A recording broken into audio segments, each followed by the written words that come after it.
Visakhapatnam metro రైలు చేసే ముందు DPR చేయమన్నారు అధ్యక్ష. డిపిఆర్ చేసి యాక్చువల్గా మనం పంపించడం జరిగింది అధ్యక్ష.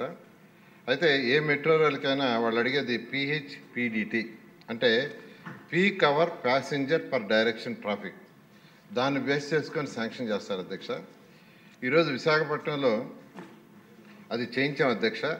అయితే మినిమం 2051 అంటే రాబోయే 30 సంవత్సరాలకి, వాళ్ళు అడిగేది కూడా ఇప్పుడు కాదు అధ్యక్ష, రాబోయే 30 సంవత్సరాలకి ఎంత ఉంటుందంటే మినిమం 10,000 ఉంటేనే వాళ్ళు యాక్చువల్గా మెట్రో శాంక్షన్ చేస్తారు అధ్యక్ష. ఈరోజు స్టీల్ ప్లాంట్ నుంచి కొమ్మాడి దాకా తీసుకుంటే మనం జయించిన peak hour passenger per direction traffic తీసుకుంటే 17,631 వచ్చింది అధ్యక్ష. అందువల్ల ఆ కారిడార్ని యాక్సెప్ట్ చేశారు అధ్యక్ష. అదేవిధంగా గురుద్వార నుంచి ఓల్డ్ పోస్ట్ ఆఫీస్ దాకా 14,167 వచ్చింది, అంటే 10,000 కంటే ఎక్కువ వచ్చింది కాబట్టి దాన్ని కూడా యాక్సెప్ట్ చేశారు అధ్యక్ష. తాడిచెట్టిపాళ్యం నుంచి ఆర్కే బీచ్ వరకు 8,495 వచ్చింది, అంటే 10,000కు దగ్గరగా ఉంది కాబట్టి దాన్ని కూడా యాక్సెప్ట్ చేశారు అధ్యక్ష. అంటే కొమ్మాడి నుంచి భోగాపురం ఎయిర్పోర్ట్ వరకు 4,138 వచ్చింది, అందుకని దాన్ని సెకండ్ ఫేజ్ పెట్టుకోమని యాక్చువల్గా సజెషన్ చేశారు. అదేవిధంగా స్టీల్ ప్లాంట్ నుంచి అనకాపల్లి వరకు కూడా చేయించాం అధ్యక్ష. సభ్యులు ఏదైతే అడిగారో క్వశ్చన్ దానికి చేస్తే అది కేవలం 3,763 వచ్చింది, అంటే 10,000కి చాలా తక్కువ ఉంది కాబట్టి మెట్రో ప్రస్తుతం కుదరదు, అది పెరిగిన తర్వాత చేయమన్నారు అధ్యక్ష. ఎన్ఏడి జంక్షన్ నుంచి పెందుర్తికి కూడా చేస్తే 4,257, అంటే 10,000కి చాలా తక్కువలో ఉంది. అదేవిధంగా ఓల్డ్ పోస్ట్ ఆఫీస్ నుంచి ఋషికొండ బీచ్ దాకా కూడా 2,790.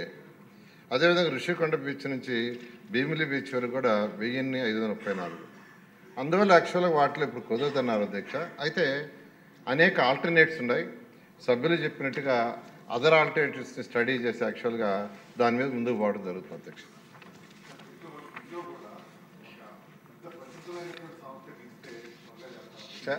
ఎల్ఎన్టీ లాంటి సంస్థలు ఏవైతే ఉన్నాయో గ్లోబల్ సంస్థలు ఈ దేశంలో ఎక్కువ మెట్రోస్ చేసిన ఆ సంస్థలు కాబట్టి ఒక మంచి సంస్థకు వచ్చే విధంగా త్వరితగతిన పూర్తి చేసే చర్యలు తీసుకోవాల్సింది కదా. క్వశ్చన్ నెంబర్ 789 నిమ్మల రామానాయుడు గారు. ధన్యవాదాలు అధ్యక్ష. మొదటి ప్రశ్నకు సమాధానం అవునండి, రెండవ ప్రశ్నకు సమాధానం అవును.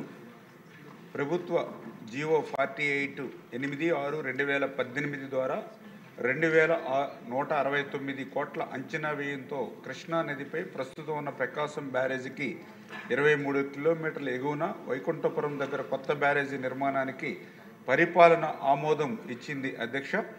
అయితే 2019లో ప్రభుత్వం మారడం వలన గత వైఎస్ఆర్సీపీ ప్రభుత్వం ఈ యొక్క ప్రభుత్వ మెమో నెంబర్ 11/1 ద్వారా 1/12/2019 తేదీన ఈ పనిని రద్దు చేయడానికి అనుమతి ఇచ్చింది అధ్యక్ష. అందుచేత ఈ పని రద్దు చేయబడింది. మూడవ ప్రశ్నకు సమాధానం వైకుంఠపురంలో బ్యారేజీ నిర్మాణం ప్రస్తుతం ప్రభుత్వ పరిశీలనలో ఉంది అధ్యక్ష. ఇప్పుడు ఈ వైకుంఠపురం చుట్టూ ఉన్న ఎమ్మెల్యేలు చాలామంది ఈ ప్రశ్నలో ఉన్నారు.